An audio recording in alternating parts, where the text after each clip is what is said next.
आज हम लोग ये इंटरमीडिएट का 2014 का जो नरेशन का बोर्ड सेट है उसे सॉल्व करेंगे। हालांकि ये केवल इंटरमीडिएट में ही काम नहीं देगा, ये आपके हाई स्कूल में भी पूछा जा सकता है और अन्य एग्ज़ाम के लिए भी इम्पॉर्टेंट हो सकते हैं। इसलिए हाई स्कूल के बच्चे इसे स्किप ना करें, वो लोग भी इसे ज़रूर देखें। तो हम लोग बात करते हैं सबसे फर्स्ट क्वेश्चन की। जो फर्स्ट क्वेश्चन है हमारा वो कह रहा है the teacher said the sun sets in the west. अब आप लोग इतना तो जान ही गए होंगे कि ये यूटी से संबंधित सेंटेंस है और यूटी से संबंधित सेंटेंस की इनडायरेक्ट बनाते समय रिपोर्टेड स्पीच के टेंस में कोई परिवर्तन नहीं होता है। तो ये हो जाएगा the teacher said that the sun sets in the west. That लगाएंगे, कामा इन्वर्टेड कामा हटा करके, ठीक है। उसके बाद सब्जेक्ट का पूरा जो कहते हैं उतार देंगे, कोई परिवर्तन नहीं होगा। नेक्स्ट क्वेश्चन की अगर हम बात करें, he said let us stop here and rest for a while. Let us आपको बताया है मैंने, लेट रिलेटेड इम्परेटिव में लेट अस से शुरू होने वाला सेंटेंस जो होता है वो प्रपोजल और सजेशन का बोध कराता है, प्रस्ताव का बोध कराता है। ऐसे वाक्यों की इनडायरेक्ट बनाते समय रिपोर्टिंग वर्ब को किसे बदलते हैं? प्रपोज्ड,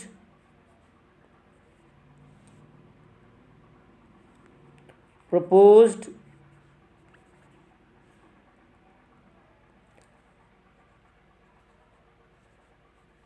प्रपोज्ड या सजेस्टेड में बदल देते हैं।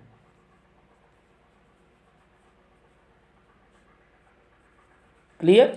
प्रपोज्ड या सजेस्टेड में बदल देते हैं तथा कामा इन्वर्टेड कामा हटाकर रिपोर्टिंग वर्ब और रिपोर्टेड स्पीच को दैट से जोड़ देते हैं। लेट अस के स्थान पर, लेट अस के स्थान पर हम लोग प्रयोग करते हैं दे शुड या वी शुड। किसका प्रयोग करते हैं? दे शुड या वी शुड का प्रयोग करते हैं। तो ये हो जाएगा, अगर इसकी बात करें तो हो जाएगा he proposed that we should stop here का क्या हो जाएगा? There and rest for a while, इसका नरेशन हो जाएगा। क्लियर? फिर से सुन ले इसको।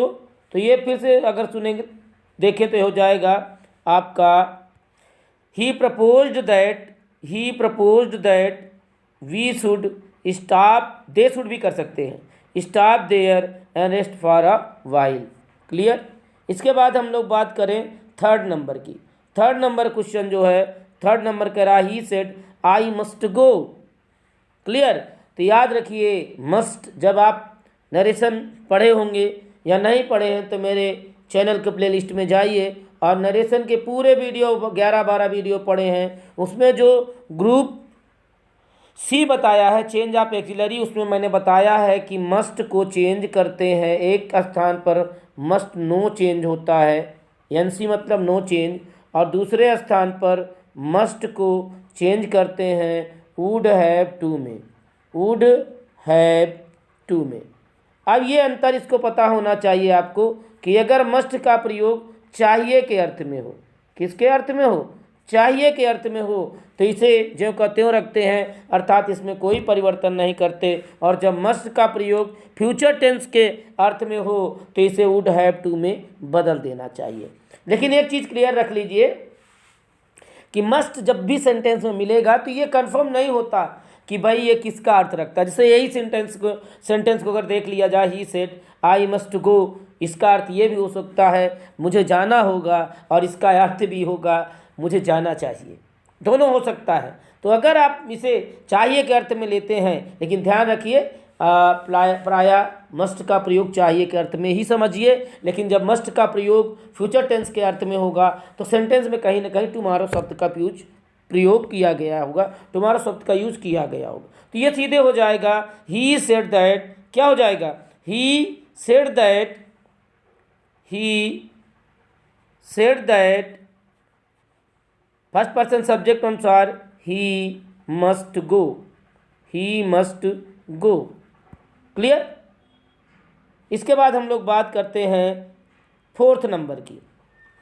फोर्थ नंबर सेंटेंस है he said you are a student. सब इजीएस्ट, बिल्कुल ईजी। ये हो जाएगा he said that he was a student. He said that he was a student. यहाँ पर वाज क्यों हुआ मैं समझता हूँ, अब आप इतना तो जान ही गए होंगे। क्लियर। अब हम लोग बात करते हैं फिफ्थ नंबर की। फिफ्थ नंबर सेंटेंस भी अपने आप में इम्पॉर्टेंट सेंटेंस है, इसे हल्के में मत लीजिएगा। He said this is my book, तो हो जाएगा ही सेड दैट। यहाँ दिस चेंज नहीं होगा। अगर आप लोग मेरे चैनल की प्लेलिस्ट में जाकर नरेशन का वीडियो देखें तो ग्रुप डी जो मैंने बताया उसमें change of some parts of speech में उसमें बताया है दिस, दैट, दीज, दोज और नाउ का प्रयोग यदि रिपोर्टेड स्पीच में सब्जेक्ट के स्थान पर किया गया हो तो फिर इनमें कोई परिवर्तन नहीं होता है। दूसरी तरीके से भी आप समझ सकते हैं, अगर हम इसको ये कहें ही सेड दैट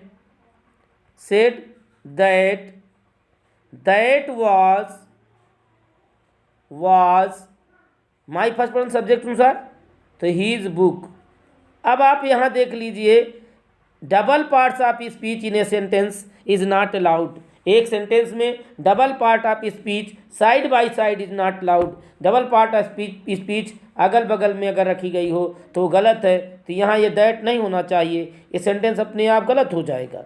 तो इसका आपका नरेशन बनाना होगा। नरेशन आपको बनाना, सॉरी फॉर इनकन्वीनियंस, ये थोड़ा टेक्निकल प्रॉब्लम की वजह से ये वीडियो स्किप हो गया था, आप लोग देख लीजिएगा फिर से।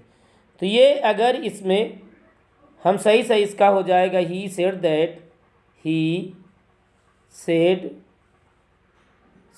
That this was his book। Clear. तो he said that this was his book, तो ये हो जाएगा फिफ्थ नंबर। क्लियर। अब हम लोग बात करते हैं, लोग देख लेते हैं, और सिक्स नंबर है आपका he said may you have a happy journey. अब आप लोग जान गए होंगे कि ये ऑप्टेटिव सेंटेंस है, तो जब कभी ऑप्टेटिव सेंटेंस का वाक्य आया हो तो उसमें आप जानते हैं यदि वाक्य से बधाई का बोध हो, विशेष का बोध हो, शुभकामनाएं का बोध हो, तो फिर रिपोर्टेड स्पीच के स्थान पर विश का प्रयोग किया जाता है। तो ये हो जाएगा he wished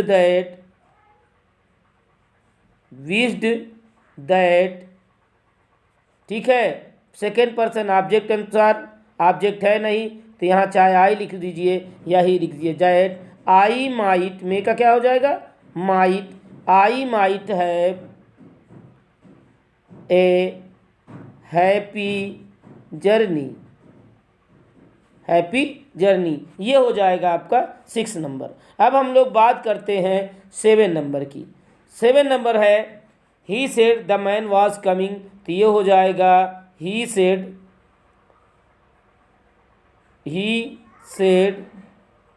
that the man was का क्या हो जाएगा हैड बीन, क्या हो जाएगा हैड बीन कमिंग।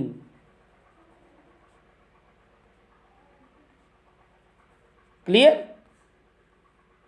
अब हम लोग बात करते हैं 8 नंबर की। 8 नंबर क्वेश्चन है he said I will come here, तो ये हो जाएगा he said that he would, will का क्या हो जाएगा वुड, कम हियर का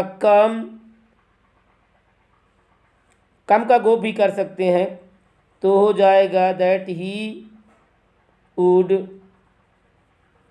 गो देयर, हियर का क्या हो जाएगा देयर हो जाएगा। तो ये आपका 8 नंबर हो गया। अब हम लोग बात करते हैं 9 नंबर की। 9 नंबर सेंटेंस है my father often says to me if you do not work hard you will fail.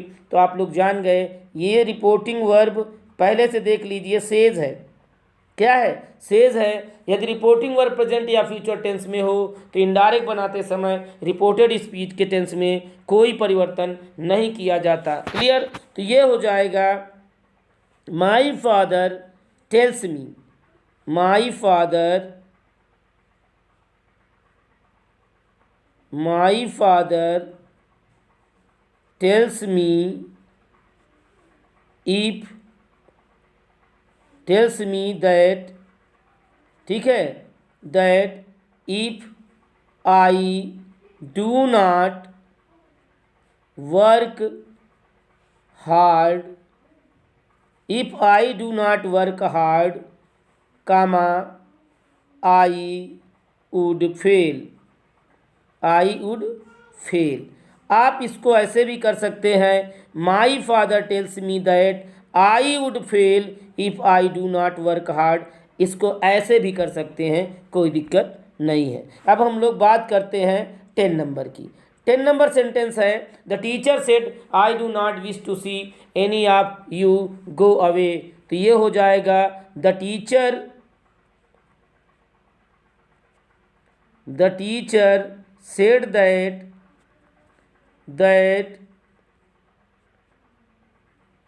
he did not wish to see any of them, ठीक है। एनी ऑफ देम इसलिए करें, सेकेंड पर्सन ऑब्जेक्ट अनुसार, object है नहीं तो object के, जब ऑब्जेक्ट नहीं होता तो उसके स्थान पर फिर फर्स्ट या थर्ड पर्सन की कोई भी प्रोनाउन रख सकते हैं। लेकिन चूंकि यहाँ पर टीचर कह रहा है, समूह को कह रहा है, पूरे क्लास को कह रहा है, तो फिर उनके लिए देम का प्रयोग होगा। यहाँ हम फुल स्टॉप करेंगे। दूसरा सेंटेंस है गो अवे। अब यहाँ पर जो दूसरा सेंटेंस दूसरे टाइप का सेंटेंस होता है, दूसरा पार्ट जब दूसरे टाइप का होता है तो उसकी रिपोर्टिंग वर्ब चेंज हो जाती है। तो ये हो जाएगा एंड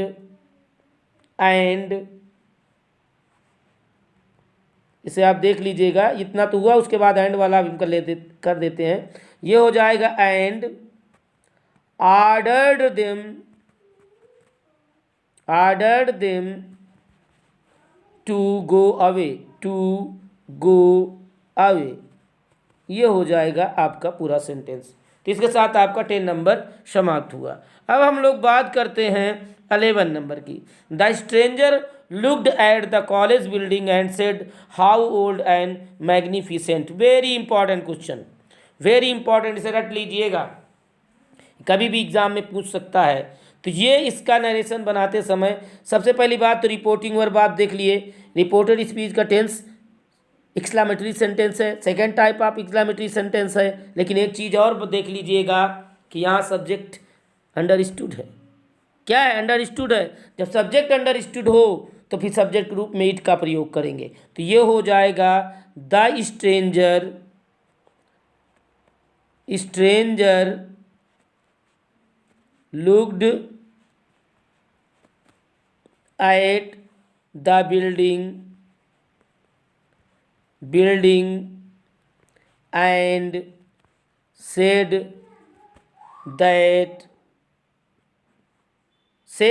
that यहाँ पर हो जाएगा इट, ठीक है, वॉज। क्यों? इनडायरेक्ट में सेंटेंस हमेशा पास्ट में होगा, तो इट वॉज वेरी। हाउ या व्हाट के स्थान पर second type of exclamatory sentence how या व्हाट से प्रारंभ होता है। इसकी इनडायरेक्ट बनाते समय रिपोर्टिंग वर्ब को किसमें चेंज करते हैं? एक्सक्लेम्ड विद सरप्राइज में। यहाँ थोड़ा मिस्टेक हो गया है, ये सेंटेंस मैं आपको यहाँ से बता देता हूँ। ये है ये हो जाएगा the stranger looked at the building and exclaimed. क्या हो जाएगा? एक्सक्लेम्ड। कुछ बुक में एक्सक्लेम्ड केवल दिया है और मैं आपको बताता हूँ एक्सक्लेम्ड विथ, इसके आगे यहाँ से कर लीजिएगा with surprise that it was very old and magnificent building। it was very old and magnificent, इतना कर देना है, ये इसका नारेशन हो जाएगा। मैं फिर से बता दे रहा हूँ, आप लोग इसको सुन लीजिएगा। तो ये हो जाएगा the stranger looked at the college building and exclaimed with surprise that it was very old and magnificent. Clear. इसके बाद हम 12 नंबर की बात करें अगर, 12 नंबर है, the teacher said to Ramesh, congratulations, you have stood first in the class, you have stood first in the class in the examination. Clear. तो इसका हो जाएगा, आप लोग देख लीजिए, द टीचर कांग्रेचुलेटेड, क्या हो जाएगा, congratulated Ramesh by saying that he had stood first in the examination. फिर से सुन ले, the teacher congratulated Ramesh by saying, क्या लग जाएगा, by saying that he had stood first in the examination. इसको आप ऐसे भी कर सकते हैं, the teacher congratulated Ramesh and said that he had stood first in the examination, ऐसे भी आप कर सकते हैं। क्लियर। 13 नंबर है, he said to the servant, have you posted the letter, the servant said replied yes. तो इसका हो जाएगा, आप लोग इसे देख लें, ही आस्क्ड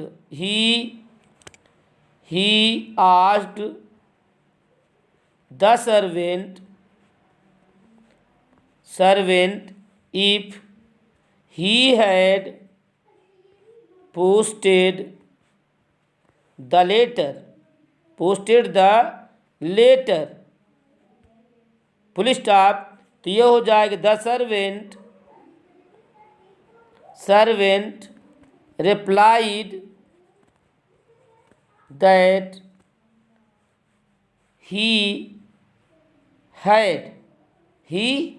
had, या आप लिख सकते हैं the servant replied in positive या इन अफर्मेटिव। आप यस के स्थान पर रिप्लाइड इन पॉजिटिव कर सकते हैं या रिप्लाइड इन अफर्मेटिव करके भी नरेशन बना सकते हैं। फिर से मैं बता दे रहा हूँ, आप लोग इसको फिर से सुन लें।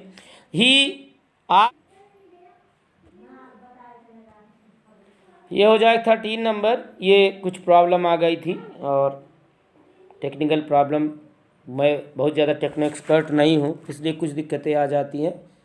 तो ये इसको मैं देख लेता हूँ। He asked the servant if he had posted the letter, full stop. फिर हो जाएगा, the servant replied in positive या the servant replied in affirmative या the servant replied that he had. Clear. ऐसे कर सकते हैं। लास्ट क्वेश्चन है, Jesus Christ said we are all sinner. तो Jesus Christ said that they are all sinners. अगर आप इसको स्पीच के नाम पर लेते हैं तो यूटी समझ कर नो चेंज करिए, नहीं तो इसे चेंज भी कर सकते हैं। Jesus Christ said that they were all Sinners, क्या हो जाएगा, दे वर ऑल सिनर्स। तो इस तरह से हमने ये आज 2014 के जो इम्पॉर्टेंट मतलब जो आज सेट के क्वेश्चंस थे उनको हमने देखा। ये इंटरमीडिएट का बोर्ड सेट है 2014 का, लेकिन ये हाई स्कूल के लिए भी इम्पॉर्टेंट है। हाई स्कूल के भी बच्चे इसे ज़रूर देखें, ठीक है। कोई भी क्वेश्चन उनके एग्ज़ाम में भी आ सकता है। नरेशन से रिलेटेड अगर आपको अभी भी अनभिज्ञता है, अभी आप नरेशन बेहतर नहीं जानते हैं, तो मेरे चैनल की प्लेलिस्ट में जाइए। पूरा नरेशन का एक एक रूल विथ एग्जाम्पल के साथ लिखा हुआ है, उसे आप देख सकते हैं और नोट्स भी बना सकते हैं, ठीक है। और आप जब भी वीडियो देखिए तो पूरा वीडियो देखिए, तब आपको चीज़ें समझ में आएगी, तब आपको क्लियर होगी। मैं एक एक बोर्ड सेट क्यों करवा रहा हूँ, क्योंकि मैंने जहाँ तक मेरा अनुभव है अपने टीचिंग कैरियर में, मैंने अनुभव किया है कि अक्सर 3 से 4 साल बाद हर क्वेश्चन रिपीट किया जाता है। जो बोर्ड सेटर होते हैं उनके पास जब वो बोर्ड पेपर बनाते हैं तो इन्हीं को फिर से पुनः बोर्ड सेट रखते हैं और अच्छे एग्जाम्पल, अच्छे सेंटेंसेस को पुनः 2-3 साल बाद रिपीट कर देते हैं, ठीक है। तो आप इन्हें ये वीडियो पूरा देखिए। अगर हमारा वीडियो आपको पसंद आता है, अगर इस वीडियो से आपको तनिक भी कोई लाभ होता है, तो please share this video as much as you can do. जितना अधिक आप शेयर कर सकते हैं इसको शेयर कर दीजिए, ताकि अन्य बच्चों तक भी ये वीडियो पहुंच जाए। और आप लोग यदि हमारे पहली बार हमारे चैनल पे है तो इसे सब्सक्राइब कर लें। सब्सक्राइब करने के बाद बेल आइकन जरूर प्रेस करें ताकि हमारे वीडियो को नोटिफिकेशन सबसे पहले आप तक पहुंच सके। Thank you, thanks for watching.